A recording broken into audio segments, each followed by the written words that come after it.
composting is the more blunt term for natural organic reduction, which sounds like something on a cooking show. Braised beef with natural organic reduction. It is a highly sustainable body disposal method that turns your body into soil. It is a brilliant option. There's just one slight problem. It's only available in the USA. Nevertheless, it is very interesting, and at some point we're going to have to get the ball rolling to bring it down under. Please like and subscribe if you find this video interesting. Now let's talk human composting.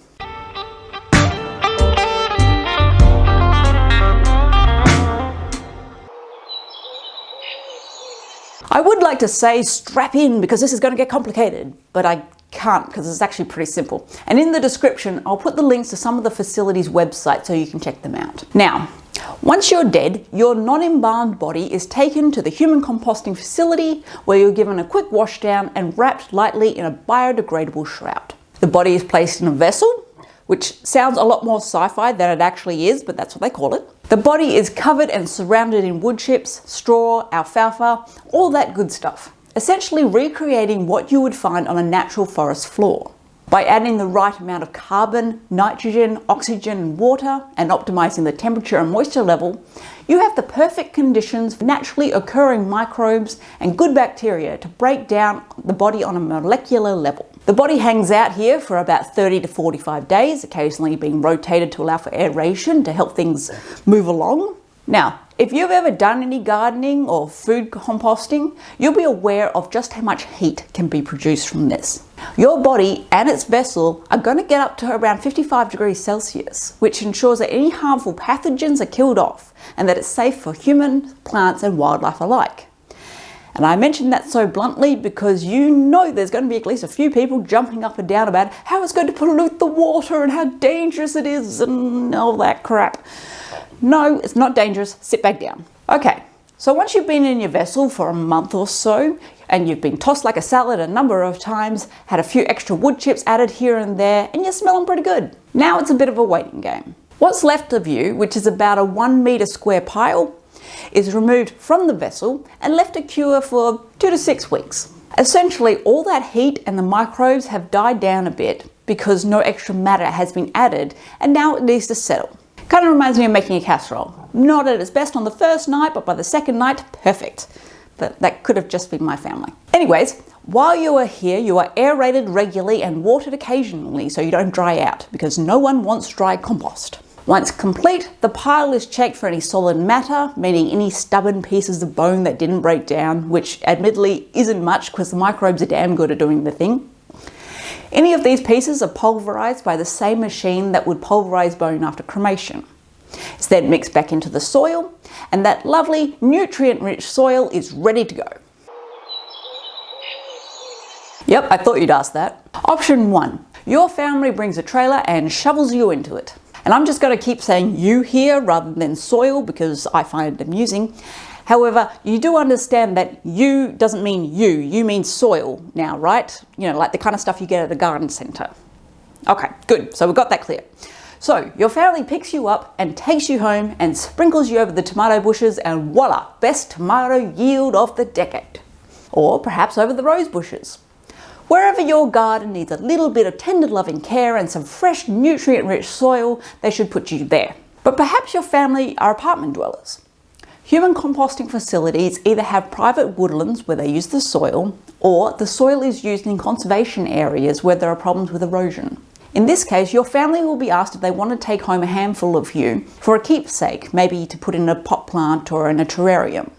And the rest of you heads out into nature. While burials and cremation have a negative impact on the environment, human composting is one of the only options that gives back to the environment. The process is chemical-free and a natural organic process that only uses organic materials and oxygen. As we said in our video on Australian cemeteries, space for new burial is becoming very difficult to access. Human composting only uses 1/10 of the energy needed for a cremation and only 1/10 of the water needed for aquamation. It uses a natural and basic process to deal with the body. No extra fancy machinery or extra space required. And here in Australia, our environment does have a big problem with erosion, so any extra soil is welcome. And it would also be wonderful for after bushfires have gone through to restore the ecosystem. Generally speaking, it will cost you between $4,000 and $7,000 US, depending on which facility you go to and if you want any add-ons. To compare this, according to the USA's National Funeral Directors Association, the median cost of a funeral with cremation in 2021 in the United States was $6,971, and the median cost of a funeral with burial was $7,848. So human composting is about the same price or less, and the cost is likely to lower as more people start to use the facilities. And obviously these are US figures, so account for conversion rates, and should human composting become legal here in Australia, these figures may change. So far it's only available in certain states in the US, which I know sucks, but that's where we are. Washington was the first state to legalize it in 2019, and it came into effect in May 2020. Vermont, Colorado, and Oregon followed soon after. Currently, California and New York have passed bills to legalize it, and these laws will come into effect in the next few years. As things generally go here in Australia, we have to wait for the USA, UK, and Canada to all have something up and running and working before our government will give it a go. We see this all the time. And as we said, it was only in 2019 when the first US state passed the law allowing it over there. So frankly, it's going to be a while before it gets here. But the more people who know about it, who get excited about it and talk about it, the quicker it will come.